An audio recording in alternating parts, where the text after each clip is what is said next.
You hold the LA Kings to 0 shots in the second period. It's only Brendan tweeted the third time maybe in Avs history. What does that mean to you? No, it means a lot. It means their guys were committed on the defensive side of things. That's a really good hockey team over there. And, I mean, in order to do that, you got to have some urgency and commitment on the defensive side of things, and it means we're headed in the right direction. Good. We talked last week about Mikko and him going through the straddle now and moving his legs, and now it's obviously he's being rewarded for it. But I mean, it's great to see. He was amazing on both sides of the puck. I mean, he came out of the hole in the offensive zone a couple times to get all the way back to break up plays off the rush.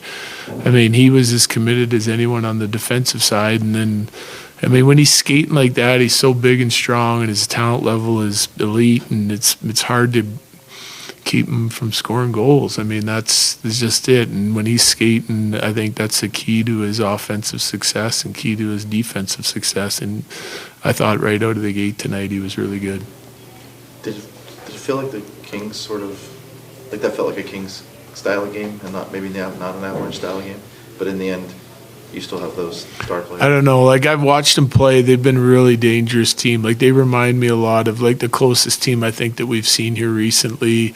Watching them on video is a lot like Winnipeg. Like, they're deep. They're scoring above their expected goals for, and their expected goals for is high. But then on the defensive side of it, they've been rock solid. So creating offense against them is difficult. Shutting down their big body forwards and the way they play and go to the net is difficult. It looked like we had better legs tonight, I think, for part of the game anyway. And you can run into that. So I can't judge, like, the Kings game tonight because they're out to a really good start and they're a really good hockey team.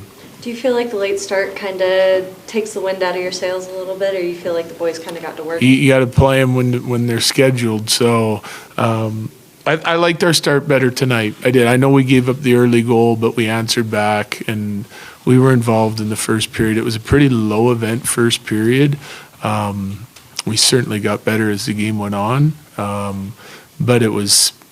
It looked like both teams were feeling each other out a little bit, but I thought the intensity was there on our side. I don't love giving up the early one and playing from behind, but I did like the fact that we answered back right away, and then the rest of the period was pretty even. In the past, when this team's been at their best, you've used the word self-motivated in terms of not needing to really hammer messaging hard. Was that the case in between the second and third period? Yeah, oh yeah, for sure. Like I was just reinforcing some of the good things we were doing in the second because we had a great second. Our forecheck was rolling. We were making great decisions with the puck, reloading and tracking so our D could sit up in the neutral zone, turn pucks over and put it back on them.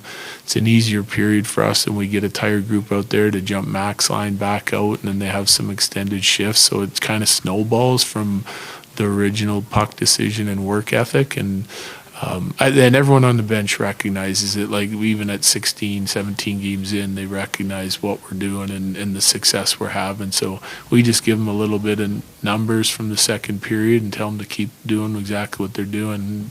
But it's pretty positive message after a period like that.